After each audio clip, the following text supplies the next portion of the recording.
Today is the day we put aside to remember fallen heroes and to pray that no heroes will ever have to die for us again. They chose to reject the fashionable skepticism of their time. They chose to believe and answer the call of duty.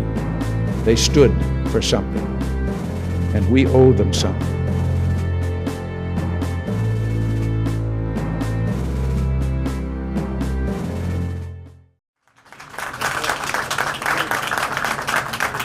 Good morning, and thank you all for being here for our Memorial Day ceremony. I was informed this is the 5th year the Memorial Day ceremony has been held here in Jefferson Parish. And of course, God has certainly blessed us with some beautiful weather today, because this is not your typical May weather as we're all used to it. I would like to start off this morning by acknowledging our elected officials who are here with us today, who took time out of their schedules to join us. First, our Councilwoman at Large, former District Councilwoman for District 5, Ms. Cynthia Lee Shang. The District 5 Councilwoman, Ms. Jennifer Van Rankin. Our District 4 Councilman, Mr. Jack Rizzuto. Our District 2 Councilman, Mr. Paul Johnston. And our District 1 Councilman, Mr. Ricky Templin. At this time, we're going to ask for everybody to stand, and please remain standing through the invocation. We will now have the presentation of the colors by the Jefferson Parish Sheriff's Office Honor Guard.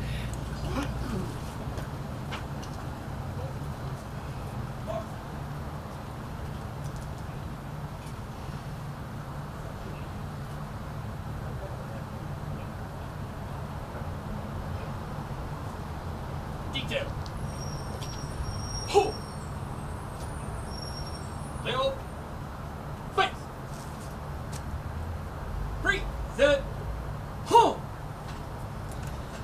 And we will now have the national anthem by the brass quintet from the United States Marine Corps Band, New Orleans.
Our first guest this morning will be Mr. William Friedman, of the past 2nd District Commander of the American Legion Department of Louisiana, who will lead us in the Pledge of Allegiance. Mr. Friedman.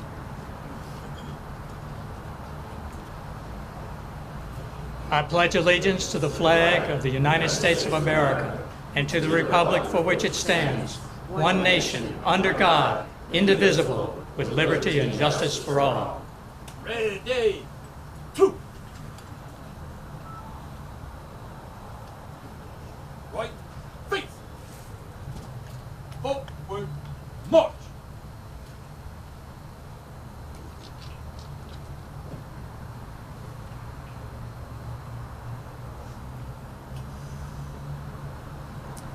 We will now have the invocation, which will be led by Mr. William Meyer III, Chaplain of the American Legion Post 397, 2nd District. Please uncover.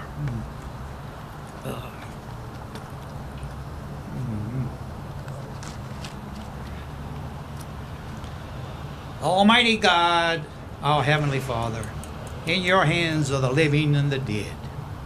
On this Memorial Day, we give thanks for those, our comrades, who have laid down their lives in the service of our country.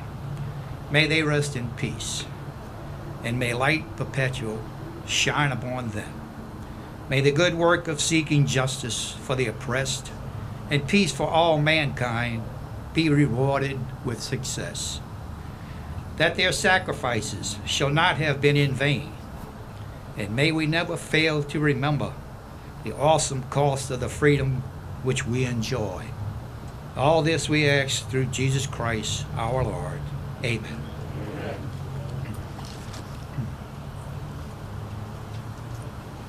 And you may be seated.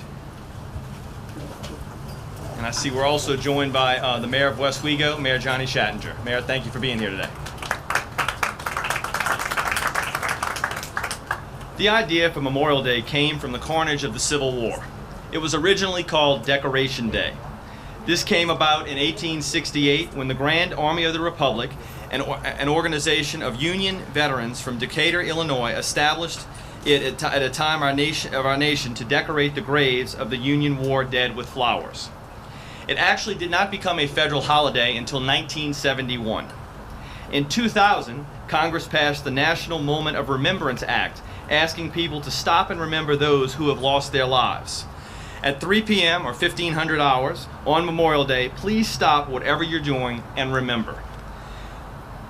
Remember to set a reminder on your clocks, or for you social media savvy people, make sure you do a tweet or a post on Facebook to remember those at 3 p.m. on Memorial Day.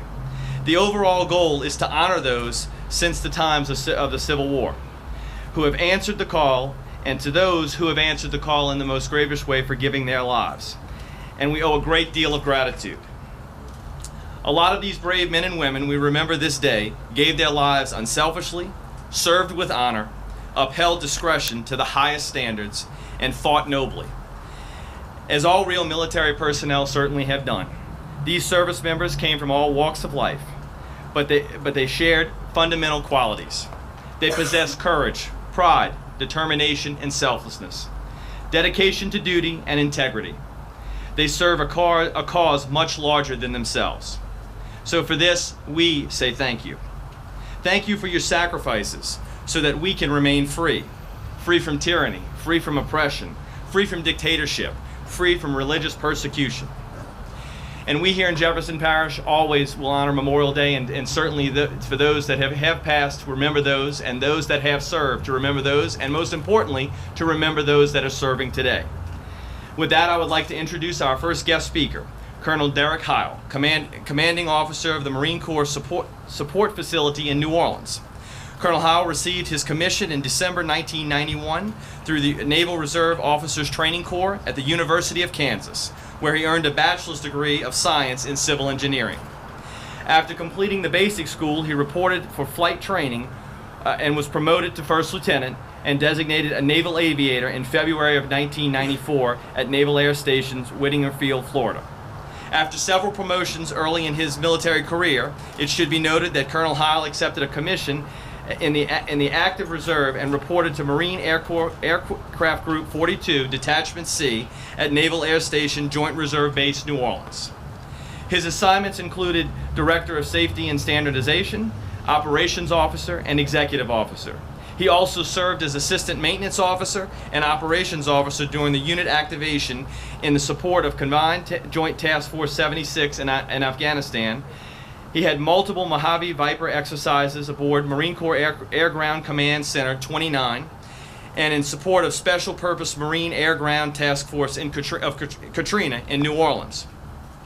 His personal decorations include the Distinguished Flying Cross, Metairie Service Medal, 2nd Award, Air Medal, 2nd Award, Strike Flight Air Medal with 4 awards, Navy and Marine Corps Commendation Medal, 2nd Award, and Navy and Marine Corps Achievement Medals, and the Combat Action Ribbon.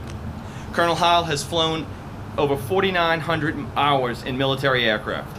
Ladies and gentlemen, please join me in welcoming Colonel Derrick Heyl.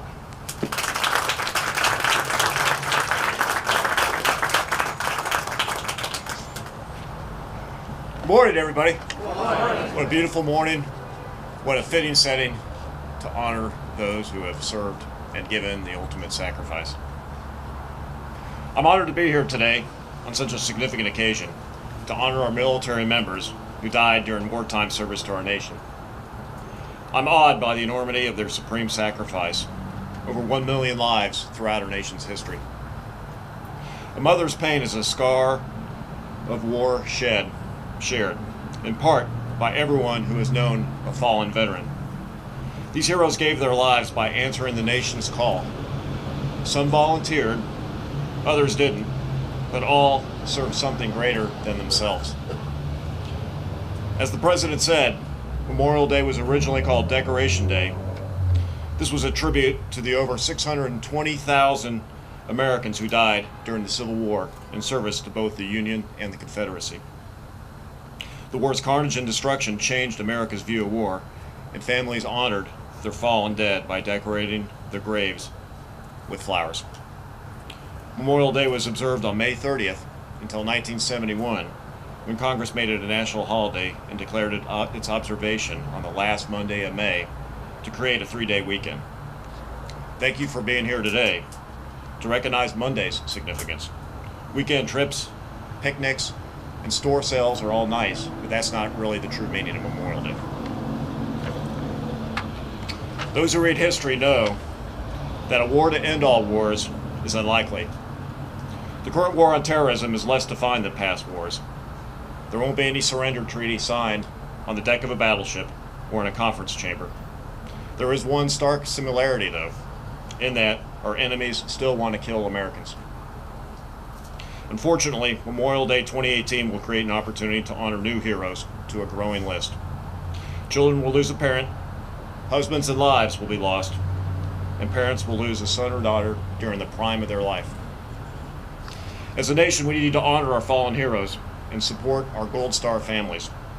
By honoring the fallen on Memorial Day, we help assure these families that we have not forgotten their loss and recognize that we, the living, are grateful beneficiaries of the fallen's supreme sacrifice. Regardless of personal background, each one of these heroes required courage, pride, determination, selflessness, and integrity to serve a purpose larger than themselves. Their families helped develop these qualities, and they are forever woven into our nation's fabric. In a speech delivered by the former commander of Marine Forces Reserve and current Secretary of Homeland Security, General John Kelly, told a story of 2 Marines and their actions in Ramadi while he served as the commander of all U.S. and Iraqi forces there. A Gold Star father of a son killed in Iraq himself, General Kelly told a story of 2 other sons. These sons were Corporal Jonathan Heyl and Lance Corporal Jordan Hayter, 22 and 20 years old. They stood watch together at a gate entry point of a makeshift barracks that housed about 50 Marines. These Marines came from quite different backgrounds. Corporal Heyl was a dirt-poor, mixed-race kid from Virginia. He supported his wife, daughter, mother, and sister on a yearly salary of less than $23,000. Lance Corporal Hayter, on the other hand, was a middle-class white kid from Long Island, New York. 2 Marines from 2 different worlds stood the watch together that day, entrusted with the protection of the Marines sleeping on the other side of their post. A few minutes after these Marines took their post, a large blue truck with 2,000 pounds of explosives sped through the serpentine of concrete Jersey barriers towards their position. 6 seconds. It took that truck 6 seconds to detonate its explosives. 2 seconds. After looking at video following the blast, it took those 2 Marines just 2 seconds, without saying a word or communicating, to come to the same conclusion as they raised their weapons without hesitation, without personal reservation of their own safety, and engaged the enemy. A reporter who witnessed General Kelly's speech said it best. 2 died, but because these 2 young infantrymen didn't have it in their DNA to run from danger, they saved 50 of their brothers in arms. In combat, social lines and background don't matter. Selfless action and courage is what makes a difference and saves lives. Thank you for your attendance, for remembering today and on Monday. Your presence is a tribute to those who sacrificed their lives and is a symbol of support to their families. From the frozen ground at Valley Forge, to the muddy trenches of France, to the hazy jungles of Vietnam, to desolate mountains of Afghanistan, wherever the conflict, we honor all heroes who gave the supreme sacrifice. I challenge all of us to live up to the debt they paid, that we never forget their sacrifice, and we keep alive in our memories, and we keep them alive in our memories and actions. God bless these men and women, their families, and may God bless America. Thank you.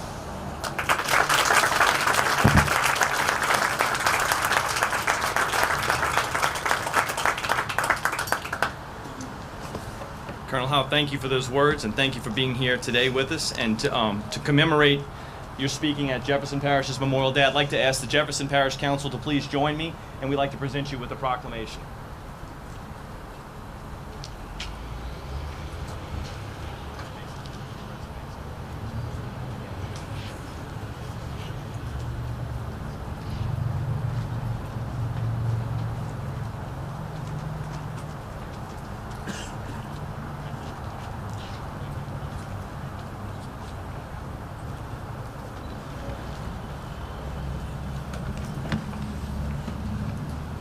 And let me introduce our next guest speaker, retired Colonel James Jackson.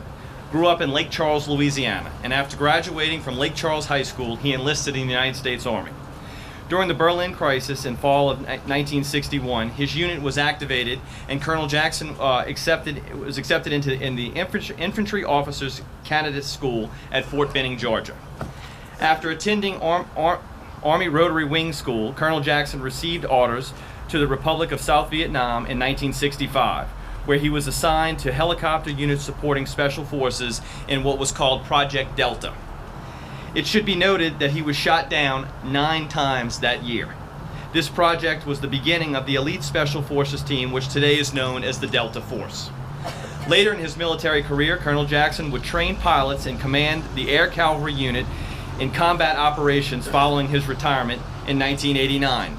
And a decorated career, he returned to Lake Charles, where he works closely with a number of civic organizations. He received the 2010 Louisiana Governor's Gold Award for his work with disabled veterans. He was named the 2011 Patriot of the Year by the Lake Charles Mayor's Armed Forces Commission and served as commander of Lake Charles Post No. 1 of the American Legion. Ladies and gentlemen, let us please welcome Colonel James Jackson.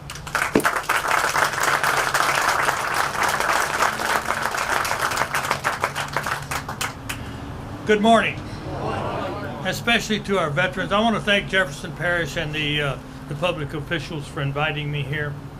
We have a special young lady in the audience named Sarah. Before I talk, I'm going to tell everybody a short story about myself. I have a granddaughter named Sarah. A couple of years ago, she was 3 years old. I think she's 15 today. My wife left me at home to babysit our 3-year-old granddaughter. Of you that are grandfathers know that this is a traumatic experience.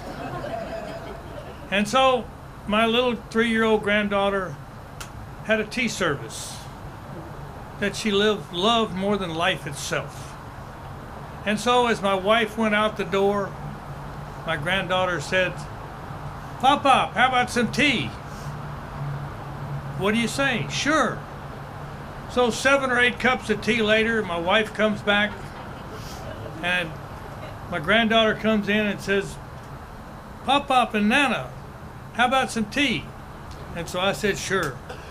And I got my tea and I drank it, and my wife's sitting over there holding hers in her hand and kind of playing with it.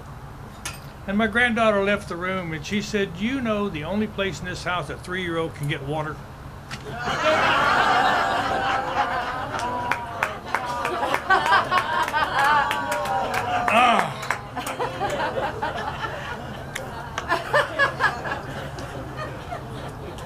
Folks, I'm not going to give us the regular Memorial Day speech. Colonel Kyle did that, and I want to thank him for that. I'm going to talk a little bit about the state of our country, our military. My remarks are basically unprepared. My wife and I wrote them basically on the way from Lake Charles to New Orleans. These are matters that affect our country and are particularly important to those who served our country. Let's talk about our military. The Army is Army, the military, is currently suffering from a serious lack of funding and a dramatically reduced manpower. Our troop levels in the U.S. Army are at the lowest level since 1938. Our last remaining tank plant is no longer producing tanks. We need to think about our commitments around the world today. There are committing challenges for us throughout the world. How about radical Islam? All the other names we call these things, ISIS, Boko Haram, all these other things, as we just had a grievous attack against young children in England. Our readiness levels are at an all-time low and are continuing to expand. As you know, and then as we're doing this, Russia is continuing to expand its military. A few years ago, most of their ships and submarines were in dry dock. Today, that's not true. Over the last 8 years, Russia has added 250 nuclear weapons to their arsenal. The United States has lowered our nuclear capability by 1,500. Does this make our nation safer? I think not, folks. World War II, we had many heavy industrial plants all up the East Coast, through Birmingham, Alabama, through up on the Pennsylvania area. Everywhere you went, there was a plant making steel. Do you see any steel mills today? Do we have any? There's a couple running.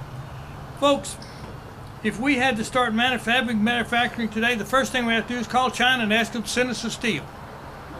Reckon they'll do that for us? I think not.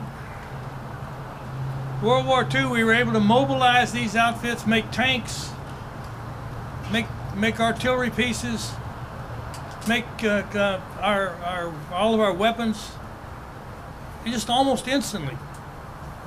Can we do that today? I think not. Could we build a military of the size of World War II as we did in 1941-42? No, we cannot. Our Air Force has been reduced to the lowest levels since 1950. Our primary strike fighter is the F-35, suffering from tremendous cost overruns and performance issues. Our A-10 tank killers are virtually gone. There's a few left in the Air Force Reserve, but not anything out there. The backbone of our bomber fleet's what? The B-52.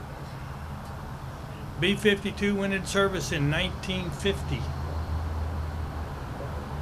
Folks, just take account of the folks that are flying the B-52s today are the grandsons of those that flew them in the 50s. Our readiness at the Air Force is an all-time low. Can we produce hundreds of airplanes as we did in 1941? I think not. Our Marine Corps, one of their primary commitments is to the Korean Peninsula, which is now a very hot topic. The commitment to the Korean Peninsula in the case of an uprising is 29 combat brigades. Does the Marine Corps have 29 combat brigades? No. They just announced the other day they're going to level another one. They're currently about 24 brigades or 25. Are these brigades combat ready? Probably not. Marine Corps Air Force, Marine Corps fighter wings and such are going to the boneyard to get parts for their aircraft. What's wrong with this picture, folks? Is this the America that we fought for? Is this the America we stand up for today? Can we stand this for the future? U.S. Navy. United States Navy is its lowest ship force since 1918. Are the ships better today than they were in 1918? Absolutely. But there's so few of them that at this point, many of the submarines and that are going back out for multiple tours are double crewed now, where you put a crew in and they come in for they used to come in for 6 months and they'd be retrofitted and redone and spend 6 more months. Now they're just spending about 30 days in port and then sending back out again. Puts a great strain on the crews, puts a great strain on the equipment. The commanders, does this make our nation safer that we have to do this? Again, I think not. What about our 5th Service, the Coast Guard? Currently under the Homeland Security Division. Coast Guard has a vital function in our military functions. They maintain our coastline security. There's also rescue ships. They also, one of the main tasks is to keep the ports in the frozen Arctic open. Their commitment is 4 icebreakers. They currently have 2, one of which is in dry dock and will be in dry dock for another couple of years. So they only got 1. Can we do these? Can we sustain these things? As you can see in this, that our services, each of all, have problems. Why have we allowed Washington, D.C. to do this to us? We need to hold our elected officials accountable. We need to help those that defend our country. We can do no less for our children, our grandchildren, and ourselves. We are the ones that hold in trust those who served before us. All of those died that fought for, we hold in trust. We must insist in Washington that they change the systematic weakening of our military. The last short topic I'd like to touch on, the Veterans Administration. The Veterans Administration does not serve our veterans very well. They have internal issues that don't allow them to do these things. I work with the Alexandria VA quite often. We've been working with them for 10 years for a very simple thing. Fix the phone system so when the veteran calls the VA, they can talk to somebody. Now, how about the crisis line? When our most vulnerable veterans pick up the phone and say, I'm having a problem. I may commit suicide. I may do something dramatic. Guess what? They put them on hold. Is this acceptable? Absolutely not.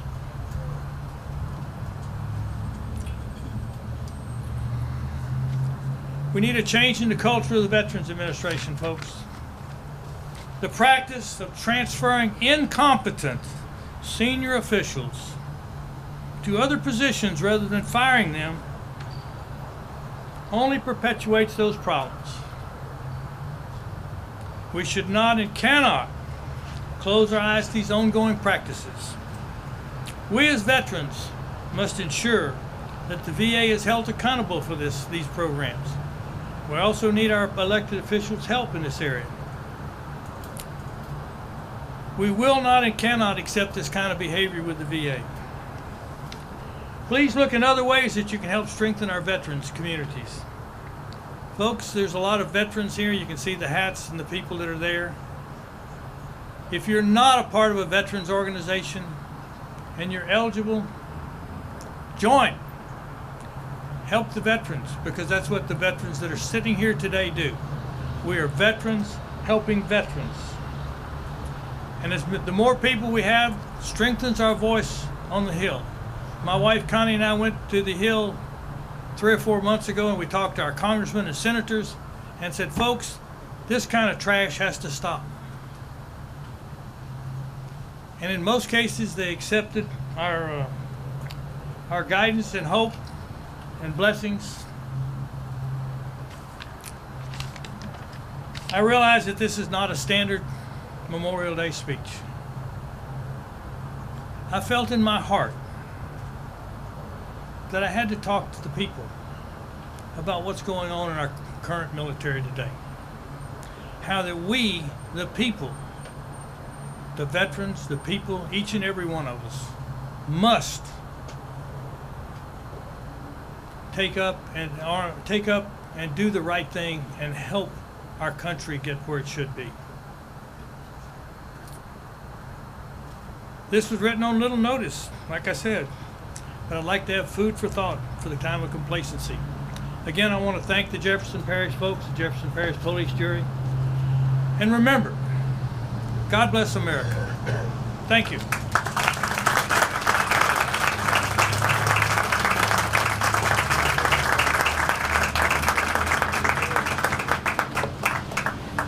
Colonel, I can't believe when you weren't on the Hill that they didn't get you to testify before the Senate Armed Services Committee, because I think they needed to hear what you had to say. I'd like to ask the Jefferson Parish Council to join me. We have a proclamation for Colonel Jack.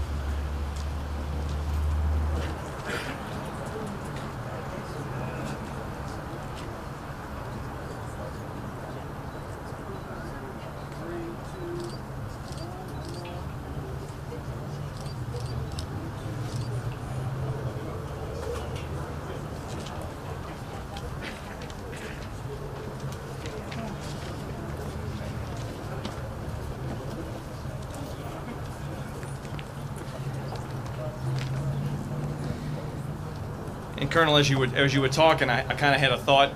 One of my all-time favorite quasi-military movies back in the late 70s was The Final Countdown, which starred Kirk Douglas and Martin Sheen.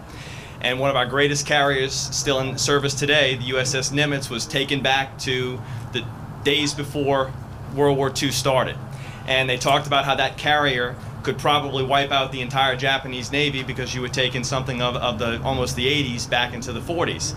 And you're right. Being a lieutenant in the Navy right now, yes, our ships are better than they were in 2018, but we certainly don't have enough of them, and we'd certainly like to see more of them. And for a short time in this country, you could definitely say our military rivaled anywhere else, and with the fall of the Cold War, we certainly stepped it up when others backed down, and it would be nice to see that happen again. So your words are very appreciated, especially in a community like ours, a very pro-military community. One of my favorite parts of these ceremonies, now we're going to ask the Marine Corps Band New Orleans Brass Quintet to please perform the Armed Forces Medley. So please stand and be recognized when your service hymn is played.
I don't know if it was just me, but did they play one hymn better than the other? That's it. The best for last. Okay.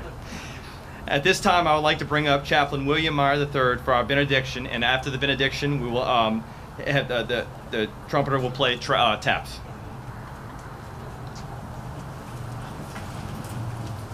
Please uncover. Let us go forth into the world in peace and dedicate it to your service, O Lord.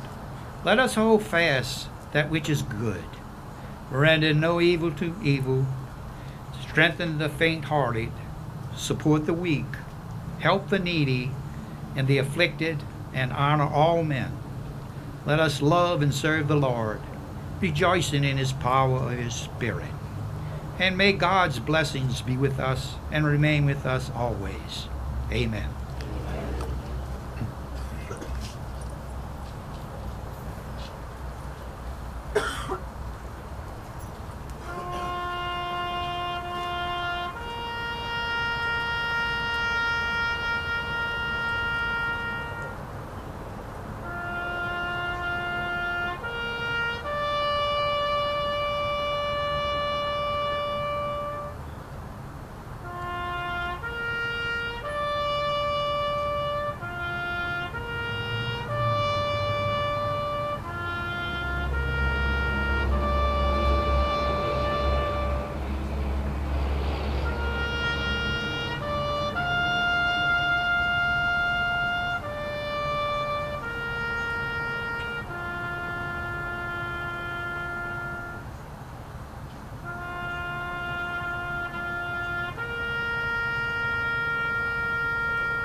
Maybe seated. I would like to thank our Parks and Recreation Department, who set everything up for us today and maintains this great memorial plaza we have here right on Veterans Boulevard, named in honor of all of our veterans. They did an outstanding job along with our Public Information Office and our Department of Citizens Affairs. And I did fail to recognize our Registrar of Voters, Mr. Dennis DeMarco, who also served the United States Navy. I always like to say he and my grandfather had a lot in common. They were both in the Navy together. They were both parish presidents. They both served in the Aleutian Islands. Now, even though Dennis looks like he could have fought in World War II, they were actually there at separate times. So I thank him for his service. Paul, I'm not picking on you for once. How about that? Our elder statesman right there. Let me say in closing to all of those in the audience that have family members and friends in the military now, we have lost, and who have lost loved ones in the military, and those of you who knows others that have served. Just know Jefferson Parish keeps you and your family in our thoughts and our prayers. It was Winston Churchill who once said, "Success is not final, failure is not fatal. It is the courage that continues that counts." So it's not if you win or lose, but how you go through the fight that builds character and bravery. So today we are here to honor those heroes who exemplified that very saying. I know this is a holiday where everyone likes to vacation at the beach, barbecue, and spend time with their families, and by all means, please do so. Everyone deserves a break. But remember those who had to storm the beaches, who allow us to have the freedoms we have today. To those service members, I want to say thank you once again. Thank you for all that you do, and thank you for everyone here to remember those who have lost their lives to keep us free. May God bless the United States of America, the state of Louisiana, and this great parish, Jefferson. Thank you so much for your attendance.